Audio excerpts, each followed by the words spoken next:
get things going. And I want to welcome everybody again to today's Lunch with Haley webinar, where we're going to be talking about top digital marketing trends for 2022. We're sharing webcams today because we have a lot of us on the line. So we've got Brad Biley, Jeff Stotts, Matt Lozar, Brad Smith, and myself, as we're going to share some ideas, best practices, insights in lots of different areas of marketing. Now, I will confess that we have way more to get through than we probably can do in 60 minutes, but we do want to touch on the topics that are really going to be important to your staffing business this year.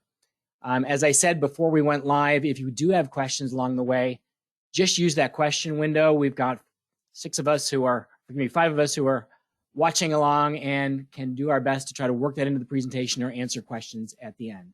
All right, guys, let's get ready to jump in. So let's start things off with the challenges. So what are the things that staffing companies need to watch out for this year? Who wants to go? Who has some suggestions as to challenges we're facing? David, I can start things off. I think first and foremost, we're looking at increased competition. We started off this webinar where you and Matt were talking about competing, the sports betting competing and buying a ton of ads and becoming visible. We're seeing that in every single industry. There's more and more noise. There's more and more competition for people's eyes and ears. And we need to be strategic in how we approach that, both with our spend and with our messaging. Yeah, I think the number I saw recently used to be 3,000 marketing messages a day. I've seen 5,000. But the reality is you think about social media, you think about SEO, you think about paid advertising, just getting someone to pay attention. We're all in in information overload all day, every day. So I think you're exactly right. That's going to be a huge challenge, particularly for recruiting this year. Who else? Other challenges that our clients are going to face?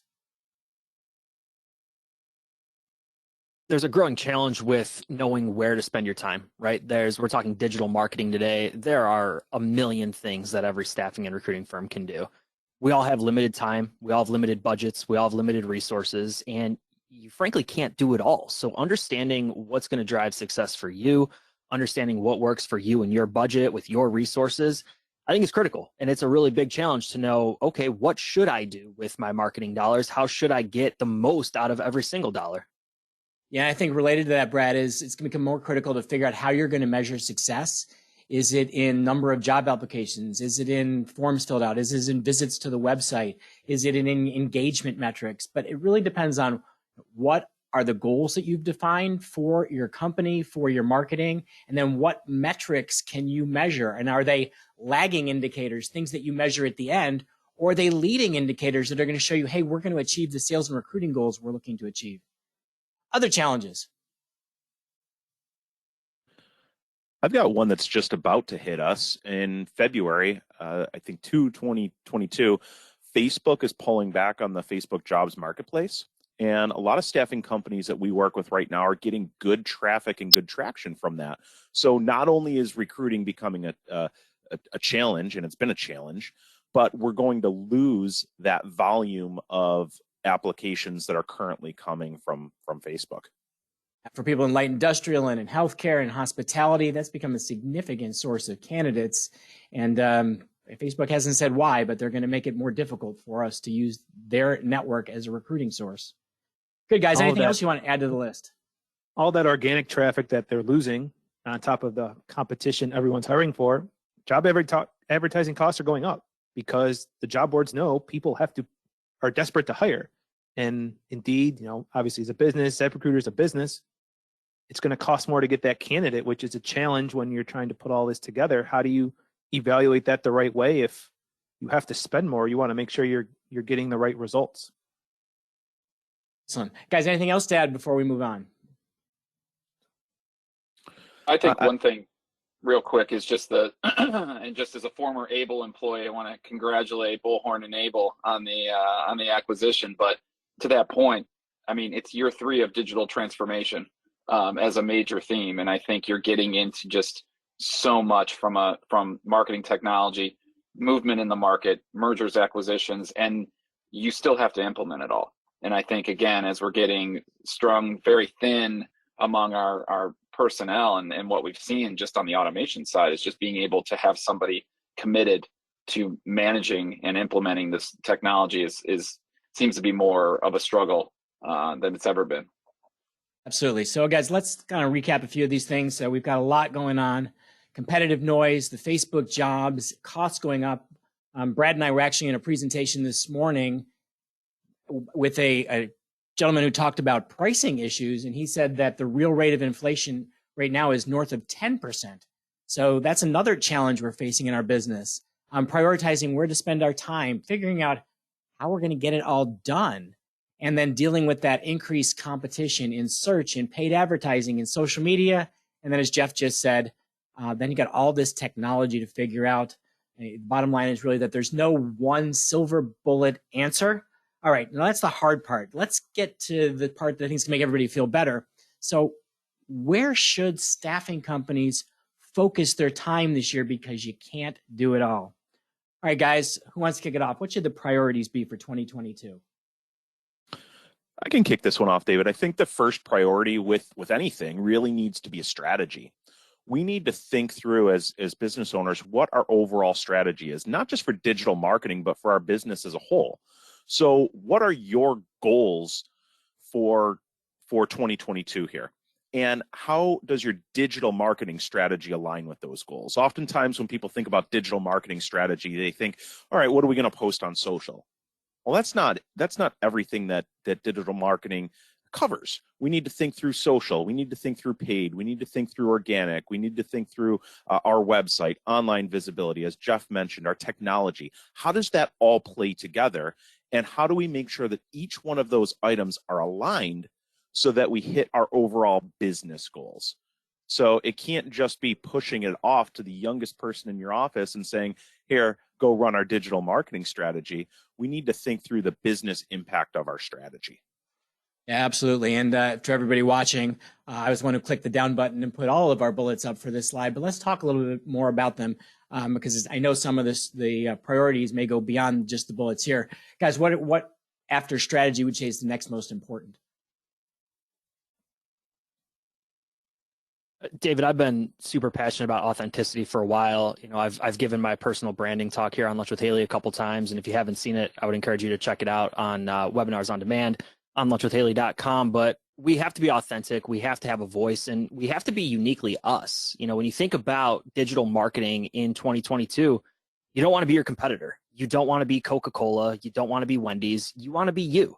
Your staffing firm is unique. You have a personality. You have an identity. You have a very specific niche that you serve. You have an identity that you've developed. Lean into that and be authentically you, be uniquely you, and let that show through in all of the marketing that you have. I'm smiling because literally last night I outlined an article that I'm working on called Differentiation is BS. And it's about the challenges in our industry of really trying to create the unique service differentiator. And without giving away the whole article, a lot of it comes down to what really differentiates our company is the authentic voice, and it is the mission, vision, values that determine how we operate every day. Good. What are other priorities that you guys think everyone should be focusing on? In the digital space, you can do some risk taking, and I like that next bullet there. I remember years ago we did a direct mail campaign, so not digital, but direct mail campaign for one of our clients, and we put a donkey, a stuffed donkey, little stuffed animal, in a box, and the message that we sent out along with it was hiring is a pain in the ass. At the time, it was a little bit edgy. They had one or two people they sent that to that were slightly offended, but they had hundreds who loved it. And to this day, they still bring up that mailer as one of their most effective outreach efforts. So digital is great because it allows us to do this and test messages on the fly, be quick about it. And it gives us the opportunity to test what really resonates. Now, you can't be crazy about it, but take a little bit of risk, be bold, and see what happens. Yeah, I was actually, Brad, reading an article from a LinkedIn influencer. And this lady has built a really incredible personal brand on LinkedIn. And she last night in a very long post, rightly identified, a lot of people hate me. She said, but I'm successful because not everyone likes me. If I didn't take a stand, if I didn't take some risks, if I didn't do things to stand out, it's not bad to be disliked. It's bad to be unknown. And for all of her haters, there were 100 lovers who had wonderful things to say about her posts. And she took the risk of being bold in order to create a personal brand on LinkedIn that this individual has made into a multi-million-dollar personal brand by having a strong voice. I'm going to talk about the last bullet. I think this is one that's so obvious, but so often not done, is we're trying to get inside the conversations our clients and candidates are having. In fact, there's a question that came in. How's the federal vax mandate affecting recruitment efforts and new business efforts? And the answer is it's polarizing. It's going to really turn off some candidates. If you see in the truck driver world, drivers are saying there's no way for us to enforce a vaccine mandate while we're driving rigs across state lines. So as a staffing company, you need to know how your audience feels about this. And it may vary based on where you live, based on the kind of clients you serve, the case candidates you place, and of course, federal regulations. So the more you know about how your audience thinks about something, when you're talking about digital marketing, you can answer questions that they're asking. That's good for SEO. You can use imagery that goes in conjunction with what they're thinking. That's good for capturing their attention. I remember back in 2020, we discovered that a job ad that showed a person of a picture in a face mask got dramatically more response than a job ad that showed a person without wearing a face mask. That was knowing the audience and their concern about safety. So to the question, Chelsea, that you asked about the federal vax mandates, it's going to vary depending on who you're selling to. Some people are going to be 100% and we're only going to hire people who abide, and other clients, other candidates can be like, there's no way in hell I'm going to abide by it. I don't think there's one right answer. I think you need to think about who we're selling to, who we're trying to recruit, and of course, what do we have to do to ensure legal compliance, which is really going to dominate what you have to do from a policy and procedure standpoint.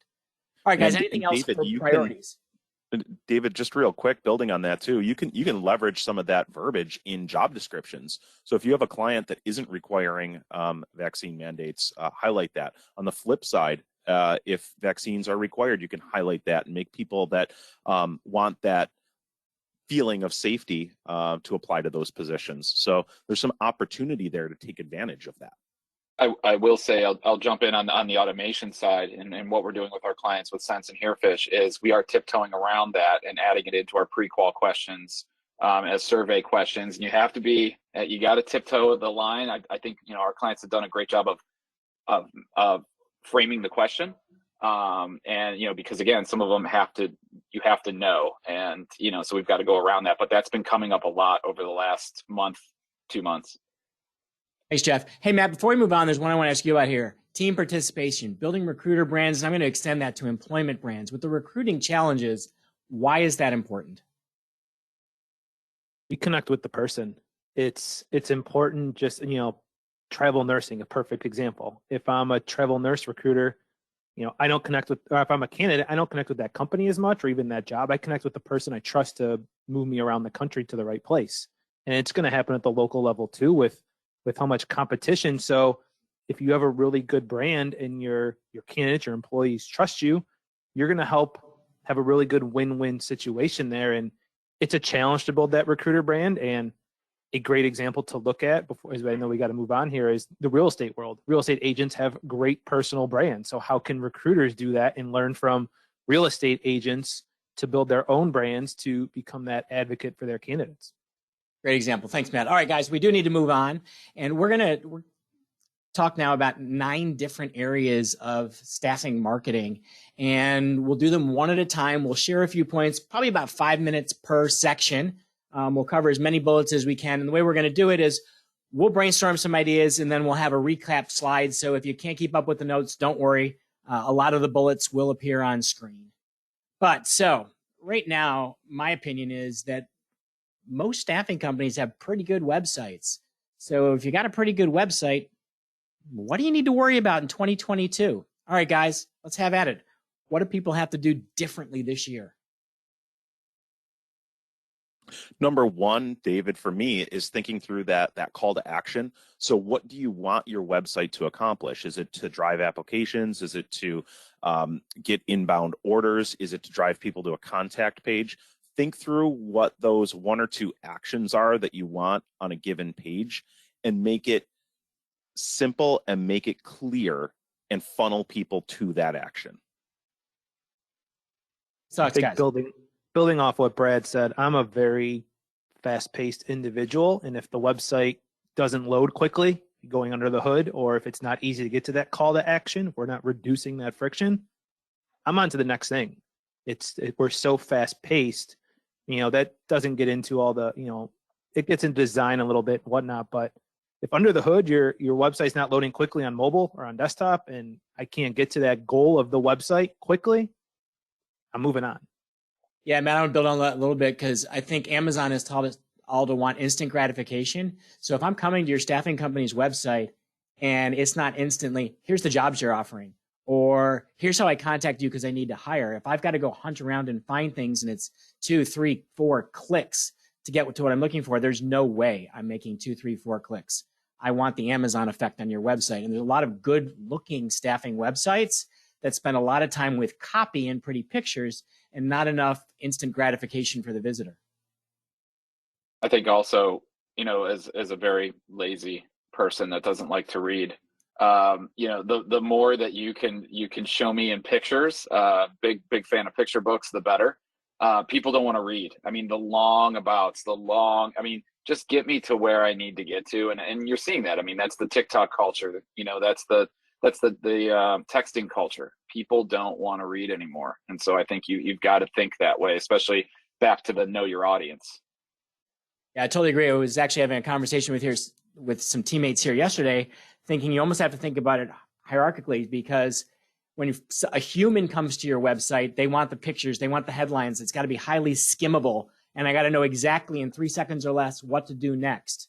But then Brad's probably going to come on in here and argue about it. But there's search engines, and search engines like content. And that's the hierarchy, is we got to think at the high level when I first hit pages, quick and easy, but we need that good content deeper in the site that answers very specific questions, and that those lower level pages, each one's highly focused on a location, a specialty, or a question that it's answering.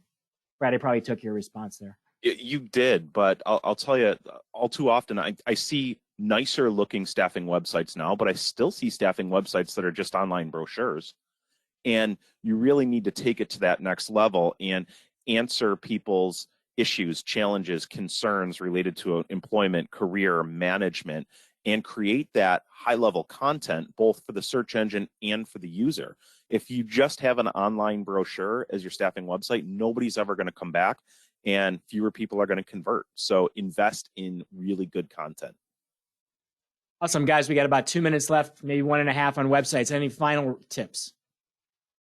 David, I just want to say, once you launch a website, there's so much more that you can do to get people there. And launching a website, building a website is really just getting started. From Field of Dreams, if you build it, they will come. Just because you built a website doesn't mean anybody's coming. Doesn't mean any job seekers are coming. Doesn't mean prospects are going to come and check it out. You need to make sure you're driving people to that site. So everything that these guys have said before, and making sure that it works for you, it's really just getting started there. We got to get people to it. And Brad, you got to look at the data with the last too. bullet that's on here is really looking at the data. Just because you build a website doesn't mean it's going to be perfect the first time. So looking at entry pages, exit pages, time on site, what pages are getting traffic. We built a new website at the beginning of 2021. Okay, mea culpa. It didn't work like we planned. Brad Smith analyzed it for us and said, hey, our conversions went down when we launched a new site. We tried a bunch of things. We always experiment when we build our own website. Not everything we tried worked. So we used the data to figure out, well, what can we go back and change? And we went and we ripped out the navigation, and we changed a whole bunch of technical things. As Matt said, we made it so it would load significantly faster because a lot of the things we were testing slowed the site down. And since making the adjustments, now we're seeing a big increase in site performance. All right, let's move on. Our next area, social media. There's a kind of a debate. Is it really a core business function? So many staffing companies have hired someone or put someone in charge of social, Is it a core function? Is it a waste of time? What really will make sense in 2022? All right, who wants to kick us off here?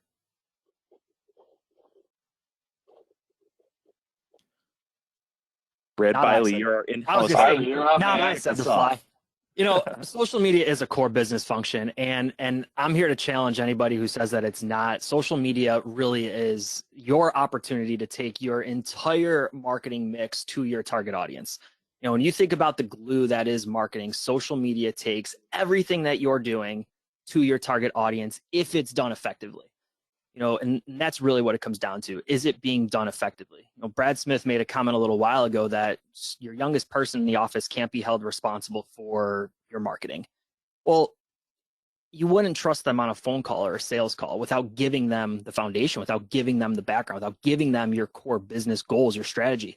Social media 2022 needs to be a primary focus, but more importantly, it needs to be aligned with everything else that you're doing from a business standpoint. Guys, I'm going to pass it to somebody else because I could talk here for 25 minutes, and I know we got a lot to cover. Brad, a biggie for me is mixing in some paid into this. So all too often, I think staffing companies and companies in general just think about social media as something that we can do for free. And with changes to the algorithms of the biggest social networks, you need to pay to play in most cases. Now, that doesn't mean you have to spend a lot, but support your top performing posts with some paid reach, and you're going to see that grow exponentially. So build that into your plan, build that into your strategy, and it'll help all across the board. Yeah, Brad, related to that is getting your team involved. And Matt, I asked you earlier about personal brands for recruiters, but this is a big place where they build them. It's being active on LinkedIn, being active on Facebook, Instagram, TikTok can also be relevant for recruiters building their personal brands. Getting the team involved expands your reach. If you think about your company, maybe you have 100, 1,000, 10,000, 100,000 followers to your company, but then you have a team of people, and all of those people have connections. And when your people share content, it's much more likely to make it to the people they're connected to than when your company shares content, making it to the people who are directly following your company. It's about 1% of people following a company page, and I'm generalizing from all social media, but it's a really small percentage of people who see your organic shares from your company page, but a much larger percentage who see shares from your team members. So if your recruiters are building personal brands and you get them all involved in sharing your content, you're multiplying your social reach. David, when we think about social in 22, sorry, Matt, to cut you off there, bud. You know, just adding one more point here, we really need to think about what's in it for them. When we post on social media, whether it's Facebook, LinkedIn, Twitter, Instagram, YouTube, TikTok, whatever it might be, platform doesn't matter. At the end of the day, there's one person on the other end of a mobile device on a smartphone. What's in it for them? They're using social media as an escape. Maybe they're just leaving a meeting. They have 5 minutes before they got to take one kid from soccer practice to another practice. They have some downtime. They're using social as an escape. What are you using social for? And are you speaking to them in the right way? Or are you just spamming job after job after job after job after job? We need to think constantly, what's in it for them? And how can I create value for the end user, the other person on the other end of that mobile device? Awesome. Thanks, Brad. Social content has to be better than all their alternatives. TV if they're watching it, streaming if they're watching it, the other social pages, the people in the room with them. If it's more engaging, then people are going to engage with it. Like, I'll sit there and read a 2,000-word article if it's really, really good. I'll sit there and watch a 30-second TikTok video that Brad Smith sends me if it's really, really good. So that's where it's important to know that the content has to be better than all my other options, which are seemingly getting more and more by the day almost. I can't tell you how much I wish I gotta could press be the down key in PowerPoint and have Brad come up in a TikTok video. It's either got to be entertaining, right? Playing on humor, bold, hot take, or it's got to be extremely informative. So highly, highly valuable. And to Jeff's point earlier, it probably needs to be quick. So you need to get that message through right away. Awesome. Thanks, guys. Well, I put on screen now some of our tips, and there were a bunch of things we added during this conversation that aren't in the bullets, and there's a few in the bullets that we didn't get to. But for everybody, I think the social media, the key is that, as Brad said, it's relevant. So we said earlier, it's authentic as we're designing for people's short attention spans. And as Brad said in the beginning, understanding the algorithms and how you use them to your advantage, as opposed to having your company get penalized by how they're being changed every day. All right, moving on. Search engine optimization. So what's going to be changing this year, and what things should staffing companies be doing differently with SEO in 2022? So I can kick this one off, David. A few things that really stand out. Historically, when people think about SEO, it's I want to rank for a given keyword or term. We need to get away from thinking about specific keywords and think more topic focused. So if you want to rank for a specific phrase, you need to write about that phrase. You need to create content about that phrase, and then all the related keywords that tie to that phrase too. And I use the analogy of maybe the US presidency. Okay, you might have to write about the White House, about Biden, about Congress, about Trump, about Obama. You need to mix in a variety of different keywords if you want to rank for one specific thing. And I don't know why I went political with that example, but I did. But you didn't alienate the audience. You picked all parties. Exactly, yeah. But you need to think more holistically. And then you also need to do your research. So one of the most effective strategies that we're using right now in SEO is looking at competitor websites. So looking at the 5 to 10 competitors in your market that you go head to head with all the time. Do the due diligence, look at their websites, look at where they're getting traffic and where they're winning in search rankings, and create better content to steal that traffic. It is so effective and so fruitful that that we're just repeating that process over and over and over, and it continues to work. I have clients that right now are getting 20,000 visits a month from a given article following that strategy. It is very, very impactful. You also need to look at winning that local war. So what can you do on the local level to drive more visibility in your market? Might be creating individual location pages, might be creating individual local salary data, might be market outlooks for a given area. Maybe you're in a specific industry vertical and you're not local. It's creating content all around that vertical. It's really thinking through what clients and candidates have questions about and answering those questions with great original content. Yeah, you actually just took one of the things I was going to say is I'm a big fan of Marcus Sheridan's book, They Ask You Answer. So if you haven't read the book, I highly recommend it, or visit the website, They Ask You Answer. And it's pretty much common sense. If I want people to find me online, I need to be providing answers to the questions they're asking when they go to Google. We ask questions of Google all day long. That's what we type into the search bar. We may be looking for a destination. We may be looking for a review. We may be looking for information on something. There's different types of searches people do. And you want to think about, well, what kinds of questions are my clients asking when it comes to hiring, staffing, turnover, recruiting? What kinds of questions are job seekers asking? Because, hey, they can go find a new job anywhere, but most people don't like to look for a job. So what questions are they asking? The more you know those questions, you can then produce content on your website, blog posts, videos and transcripts of videos, infographics, ebooks. You can produce content that answers those questions, and that's what helps your site be relevant when people are going to Google doing a search. All right, guys, we got a couple minutes left on SEO, actually about one. Any final tips here? Just one to add, leverage technology. So sign up for Google Search Console. It was brought up in websites earlier that we need to be faster. You can look at your website core vitals. You can look at what search queries are getting visibility, how many times you're showing up in search results. Then you can look at your click-through rate. So if you find that you're showing up and getting a lot of impressions on a specific search query, but your click-through rate is extremely low, you go back and adjust the metadata, the meta description, the title of that content to drive that click-through rate higher. So just looking at the data can help you make really meaningful changes on your website and drive a lot more traffic to your site instead of a competitor. Awesome. Thanks, Brad. And I think there's one other one that's on the list here, is that position zero or no-click search results. I'm sure you've all seen it. You go to Google, you type something in, and the answer is right there. That's not by accident. Those are people who are writing answers to questions. They're creating frequently asked questions.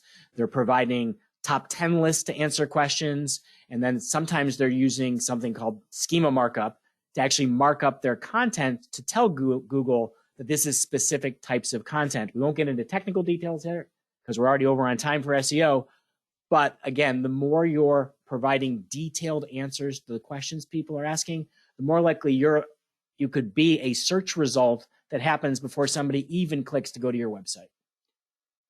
All right, let's move on. And while we're moving on, we did have a question come in, and I'd love to get the opinion of you guys. Is should businesses have TikTok pages? If so, and you have multiple offices, do you need multiple TikTok accounts? Maybe. Don't ask me. Don't ask me. So, I can't figure it out. I can't. That's a great question from Melissa, David. And honestly, the answer is maybe. And it's thinking through, what's the goal of that TikTok page? What are you going to try to accomplish with that TikTok page? Do you have the resources on hand to fuel that TikTok account with, I don't know, 3 to 5 posts every single day, because the volume on TikTok is through the roof? TikTok, and Matt and I talked about this on Insights last week, TikTok was the #1 website in 2021, more so than Google. More people went to TikTok last year than Google. So yes, people are going there, but how are you going to control your brand voice across multiple offices, across multiple locations? Make sure you don't just have recruiters and salespeople going rogue, doing fun dances on TikTok.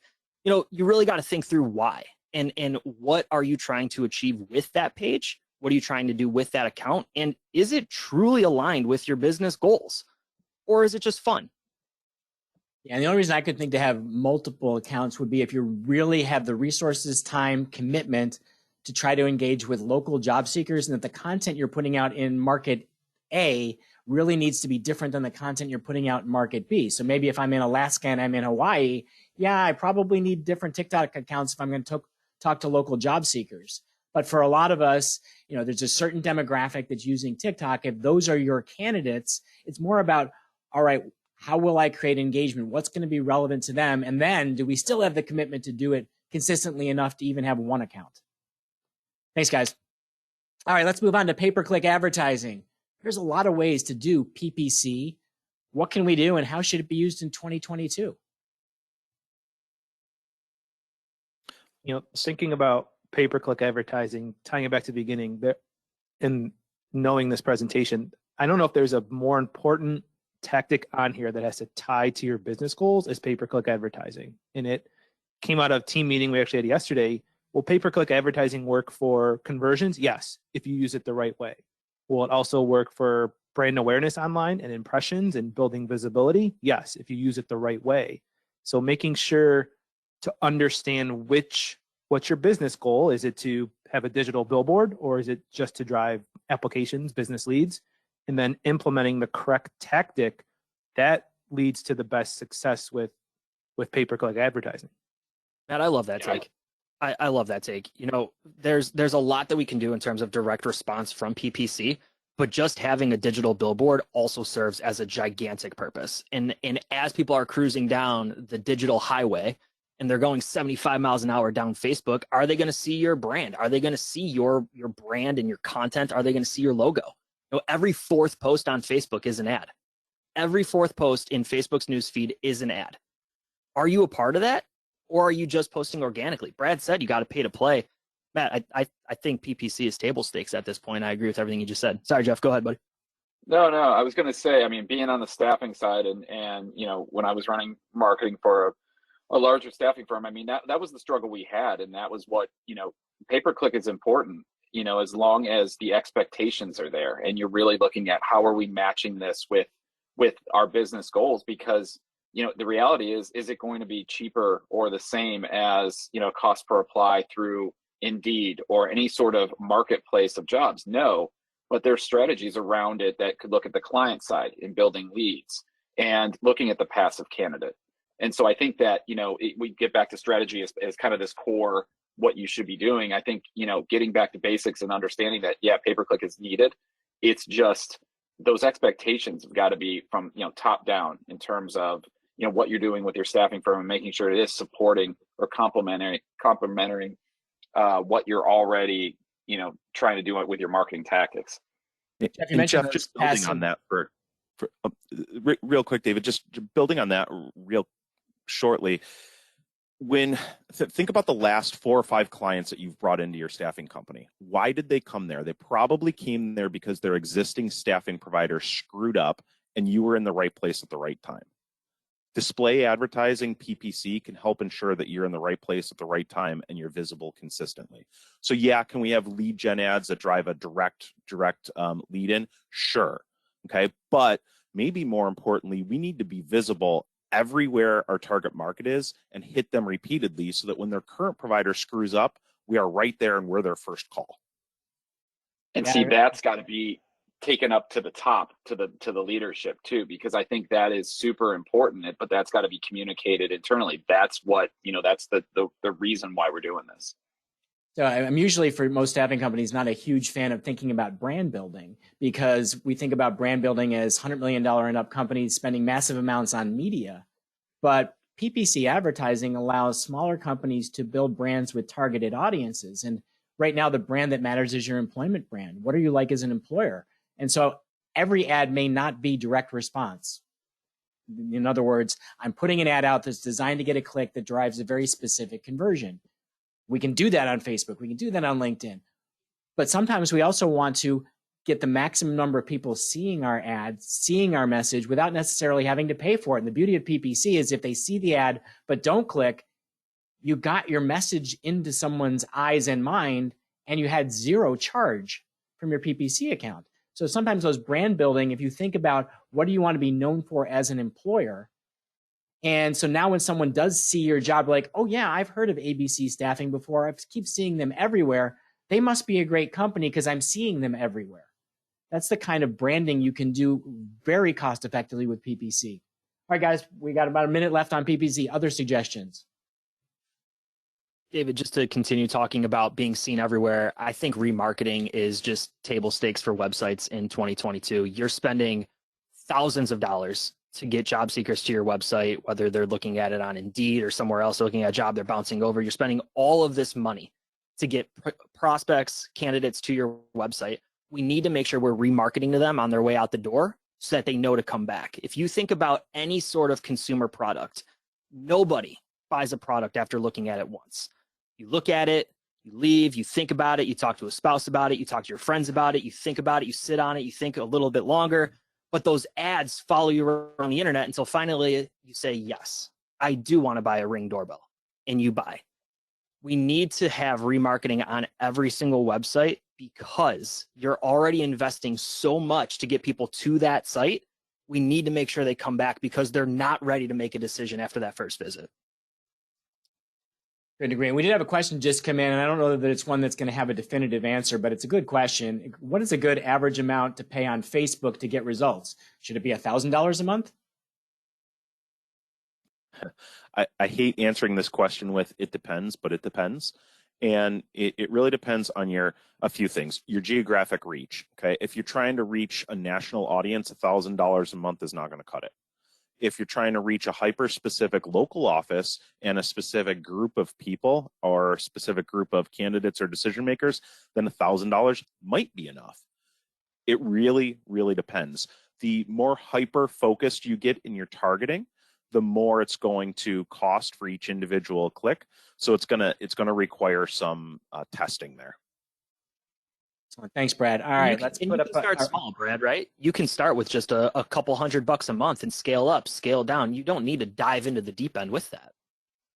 You can. The challenge is if you do start small, start very targeted, okay? Because there is the opportunity to spread your budget too thin, and you're not going to get any results if you spread your budget too thin. So if you're going to start with a small budget, start with a very small target audience to match that small budget to see if it's successful or not. And Brad, that's typically the way we start with all of our campaigns, whether we're looking for our online visibility or our web traffic, is start with a small budget, see what's working, and then scale based on seeing results.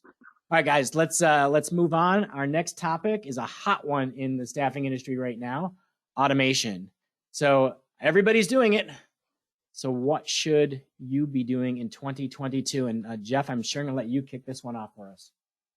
Oh, geez. Yeah, I mean, and I was being facetious, I think, when I said, it's year 3 of digital transformation and automation. I mean, you see it as a hot theme wherever. I mean, we're probably in year 5 of marketing automation and staffing, and since these platforms have been around. And, I think now it's a point of, okay, you're using it, it's working for you. The funny part is, I don't know if anybody's really diving deep, or staffing firms are really focusing on those automations that make sense, or where to start. I think a lot of times, I've talked to a lot of clients right now that I've had it for a year. I've had it for 6 months. I've got one automation. I've got 4. I don't know if I'm doing anything right. And, I was on a panel about a month ago, and I really, really liked one of the themes that was on a different theme in marketing for 2022, which is getting back to the basics. And I think it starts with identifying what your ideal candidate experience is. I would encourage anybody that has automation is map out, what do you want this experience to be? What does success look like? Because that will tell you whether you've seen, a Sense webinar, where they've mapped out the 26 recruiting touch points and how automation can take it down to 11 and eventually 1, which I think is going to be a little bit difficult to do. But there are gaps in your engagement. There are gaps in your process that automation can clearly fill, but you got to know what to do with them. And I think that's where it starts. It starts in that recruiting side. And, Matt and I have talked a lot about how recruitment marketing and automation go together. You go out, you go find the candidates, you bring them in, and you've got to be as fast as possible in engaging them, because a great stat that's coming up right now is the best candidates are gone in 7 days. And if you are not engaging with them, and you're not starting that process and kicking off your ideal candidate experience with that, you're missing the boat. And, because there's plenty of automations to do. Your database needs to be clean.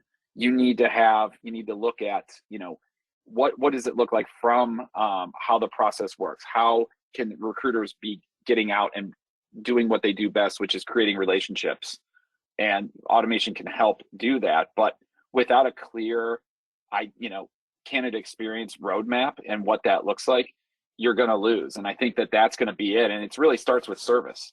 Is providing that great service. Don't be robotic. If I can say anything else, candidates can smell the robot automation text that is just like your dentist that says, hey, your appointment is here. Please feel free to confirm with C. Like, you've got to be able to bring in your messaging. And that's your differentiator, is how you do that, and being quick as possible, because you will lose those candidates. Yeah, Jeff, I want to build on that, because we're seeing, the strength of automation is it leverages the recruiter's time. It enables greater redeployment. It drives revenue. It saves costs. But if you've got 21,000 staffing companies all looking at automation and all putting in responses to candidates based on the same trigger points, then you end up with 21,000 companies sounding alike. And you mentioned the word robotic. Yeah, you've created this robotic automation that makes you seem less human. And we're in a people business. And automation in the world is not going to change the fact that hiring is about people. So you need to think about, how do we design our emails, our texts, all the components of our automation? If we're using a chatbot, how we make that create as much of a human experience as we can, and bring in a brand voice, either one, as we talked about earlier, one of authenticity, or some companies will actually develop a brand persona that they use to communicate with, that can add a bit of fun, playfulness to some of the communication that's different than the traditional corporate, very safe voice that most of the staffing industry is using. Guys, any other tips on automation before we move on? I will say one thing, and I don't know if it's on here or not, is, have a champion in-house. Oh, it is on there. Look at that. Have a champion in-house. We work with a lot of companies. It's funny how it ranges. Whoever is running or operating their automation platform, Sense, Herefish, whatever, it runs the gamut of recruiter to even the owner. And there's no consistent person, even across the board, of running that automation. So if you're going to have somebody be responsible for it, really let them dive in. I know it's difficult because they may be doing something else, but it's the only way to get realized value out of this. Otherwise, they're going to be hopping in and out of their daily job, and really you're going to lose all that momentum that you're looking to gain. Awesome. Thanks, Jeff. Okay, let's move on to recruitment marketing. So Matt, we're going to start with you. Is it going to get any easier this year? And how do we beat the great resignation? As someone who's hiring for an open position, I sure hope so. But I laughed. I think it was earlier the LinkedIn talk, or the person on LinkedIn who talked about that they're not for everyone. That's okay with recruitment marketing. It literally says on our website, recruitmentmarketers.com, the right jobs for the right people at the right time. That's what's important. It's okay not to recruit everyone. And I think, a big thing, Brad Smith's been pushing this for at least a year, maybe 2 years. Time has no meaning anymore, but employment branding is so important because, Brad Biley and I talked about this on Insights last summer. It's not news that you're hiring. There was a time last summer we drove down, drive down your street in your local community. There was a now hiring sign everywhere. And they're still there, but now we're not talking about it. So if a candidate's looking to work at any job, and this isn't just the staffing industry, this is, they could be looking at your company, your 5 competitors, but also the other dozens of employers that have a similar hourly wage in your area, because there's so many open jobs, and it's a challenge to showcase what stands out for you to your candidates. And it's important to know what stands out to your candidates. One example for a company we work with that's a warehouse, they see a lot of candidates that want to work 30 hours a week, right? If I told you could work 3 10-hour shifts, make a good amount of money, and then those other 4 days go work Uber, DoorDash, Instacart, whatever, in a gig shift economy, that's okay. So I think, to wrap up, my soliloquy here on recruitment marketing, it's the employment branding is important. That's what's going to help you stand out in your job postings, in your social media, in your Google reviews. When somebody has a choice to apply for your job, what research can they do to make you stand out from the hundreds of other open jobs they could apply for at that instant? And I that want to perfectly. say one thing. In the presentation that Brad and I were at this morning, the speaker said that the labor shortage we're seeing right now is permanent. Right now there are 10.6 million openings and 6.3 million unemployed people. And with demographic trends, there is no end in sight. So that's good news for the staffing industry. I'm sorry for your job opening right now. It's not going to get easier. Jeff, go ahead. You're waiting to talk. I was going to say, what Matt's saying around employment branding reviews, any sort of thing like that that's where automation and recruitment marketing can do a lot. You can stay in touch with the candidates in your database, the new candidates that are coming in, and when they're looking at, should I work with you? They've got those reviews right up there. They understand your purpose, your mission. And so you don't have to sit there and try to do a one-to-one conversation. You can create this as part of your ideal candidate experience. So I think it's such a great partnership. Other advice on recruitment marketing, guys? Go ahead, Brad. I would just say you use technology to your advantage. As Jeff just mentioned, automation, pair that with your efforts. Use programmatic job board advertising to extend the reach and effectiveness of your recruitment dollars. Make sure you're looking at the data to see where not just applications come from, but try to close the loop and see where placements are coming from and drive more dollars that way. But you need to use technology and get savvy about that to make sure that you're making the right decisions for your business and you're stretching those recruitment dollars as far as you possibly can. And I just want to take a second to say that online reviews and proactively building those reviews has to be built into your sales process, has to be built into your recruiting process, has to be built into your placement process, whatever it might be. We need to be actively building online reviews because there's a data point that shows 88% of individuals trust an online review as much as they trust a review from a friend or a family member. So before a candidate or a prospect is choosing to work with your staffing firm, they're doing their research, they're doing their due diligence to see if you're worth it. And if your online reviews are lower than your competitors, well, perception is reality when it comes to those online reviews. So we need to make sure we're doing everything we can to bake that review process directly into your standard process. That's using things like automation, like Jeff's talking about. That's using things like social media, like we've talked about. That's using other elements of your marketing mix, of your strategy, just to make sure you're reaching out one-to-one and saying, hey, we know you had a great relationship. We know you have a great assignment. Could you please leave us a quick review on Google? And Brad, that's a great segue because we're going to talk about reputation management next. Just like we drew it up. Before we move on, I wanted to make 2 points. Brad Smith, I think you shared this one, that looking for ways to reach the people who aren't working as temps. 2 to 3% of the workforce works in temporary and contract jobs. That means 97, 98% are not. So how do we reach out to those people? And I remember a stat from ASA years ago that said 4 out of 5 job seekers don't even consider working with a staffing company. So if you're struggling to find talent, we mentioned it earlier, you're not going to find those people on Indeed. This is where your social media, where your PPC, where your SEO strategies come into play, getting them to find your staffing company and understand the value you can deliver. And the other bullet I want to mention on here is that recruitment marketing in 2022 may be more about your client's brand than even your own. And we rarely see staffing companies wanting to do this because they're afraid of saying who their clients are out of fear their competitors will call on those companies. Yes, the competitors are already calling on those companies. But if you put your client's brand, if it's better known than yours, along with your brand as their hiring representative, you can get more response to your job advertising by putting 1+1 together. And it's something we see very few staffing companies doing, but it's a really good opportunity to help your company and help your clients find the right talent faster. Of course, if you're going to use their logo or their name in your ads, make sure you talk to them first to get their permission. All right, let's move on. Yes. David, real quick before we move on, Matt mentioned earlier, and something that's been talked about a lot in the staffing industry is this concept of gig. And Matt mentioned the Ubers, the DoorDash, things like that.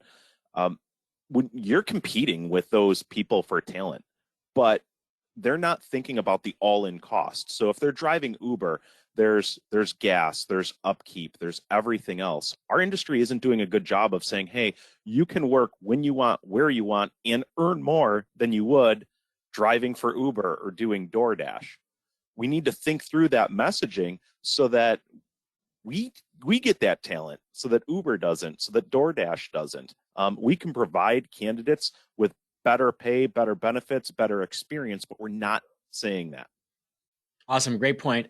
And let's wrap up the major sections here with the one Brad had led us into, reputation management. Do we need more NPS scores, more testimonials, more reviews? And what can staffing companies do this year to better take charge of their reputations? I think Brad in the previous section hit the nail on the head. We need to be proactive and we need to ask. Not enough staffing companies are asking for reviews from their clients, from their candidates. We need to build this in at key trigger points. When the candidate just gets placed on an assignment, when we fill a difficult job order, we need to continue to ask. And one of the biggies here for me is that your velocity of reviews, your amount of reviews can help a lot in local search results. So that can help drive more traffic. Reviews can help fuel your social media efforts. So can be very fruitful there. And you need to use them throughout places like your website. You need to use them on social. You can use them in ad copy. There's so much that you can do with reviews. For several of our clients, we focused on reviews over the last year or two, and now they are the most reviewed and highest reviewed staffing agencies in their market. Think about how powerful that message is to go in and say that we are the most reviewed staffing company in Chicago. And if you look at that, in almost any city, you'd be hard pressed to find a staffing company that has more than 100 reviews. Okay. So if you focused on that in Q1 of 2022, you could come into Q2 saying that we are the highest rated, most reviewed staffing company in the market. Extremely powerful. So we did have a question come in, and I'll ask it. How about Clearly Rated? Are they a good partner and platform for reviews? Yeah, there's a lot of companies out there that use Clearly Rated. Great organization.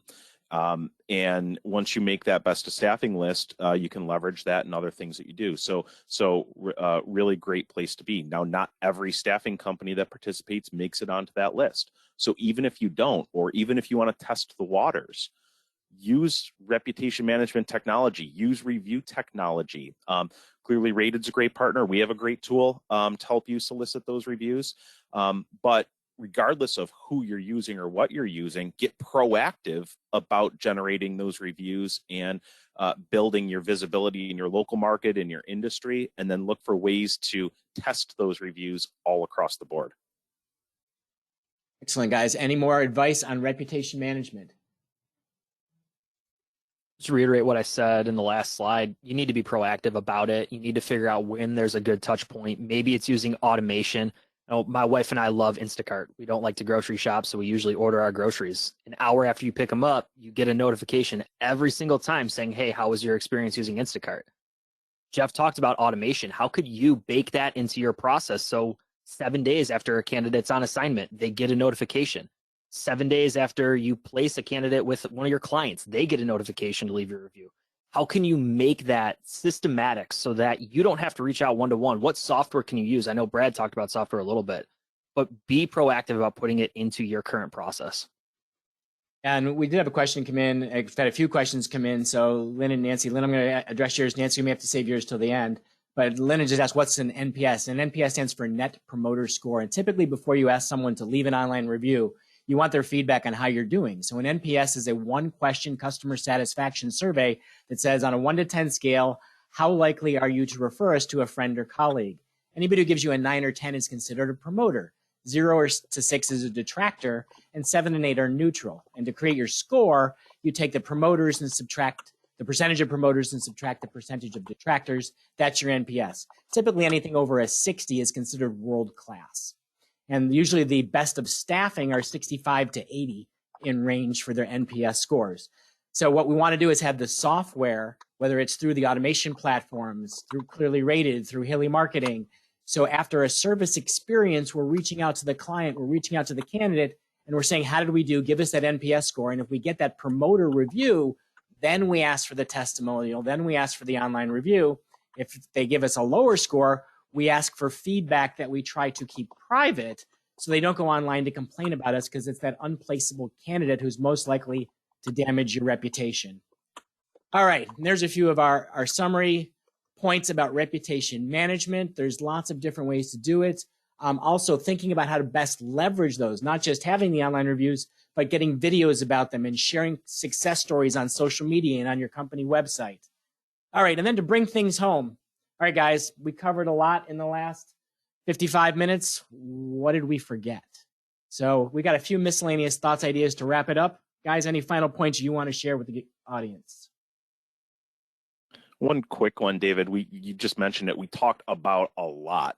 And you can't expect one person or 1 or 2 people in your organization to be able to do PPC, SEO, social, content, reputation management, everything else. There's too much for one single person to do. So have several different owners, leverage partners, look for ways to be effective so that you can focus on your core business. Well, thanks, Brad.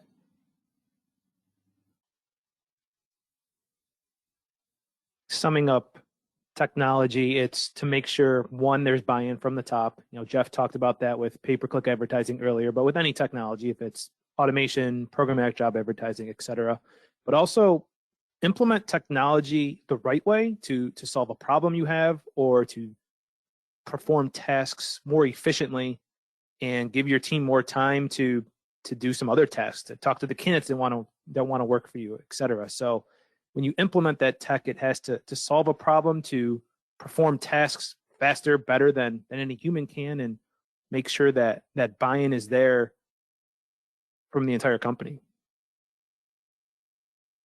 Other thoughts, guys? I put a few up on screen. I'll take the first bullet. We have all this technology. We have all these new trends in digital marketing that we've talked about this hour.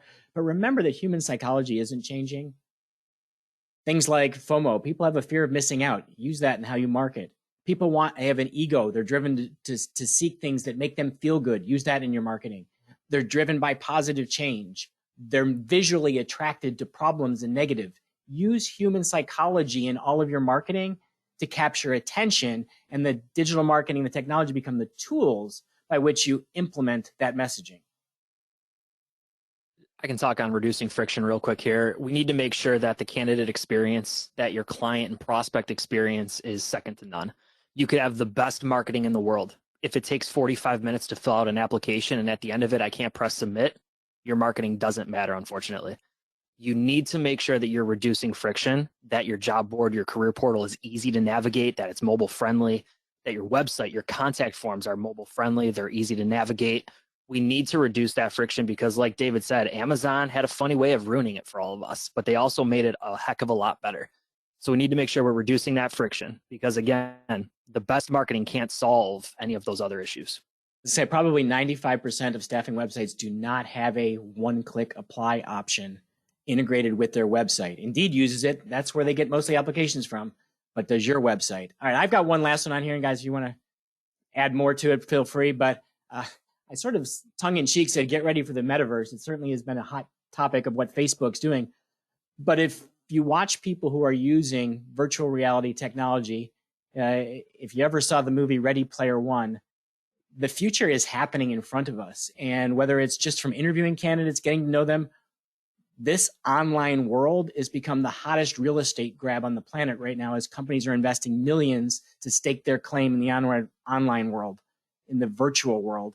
And jobs with this push towards permanent remote work, you're going to see more and more happening. So this is not a 2022 challenge, but 2023, 24, and 25, you're going to see a virtual world being integrated into staffing companies and how they hire, how they place people, and how they enable clients to get work done. Any other final points, guys?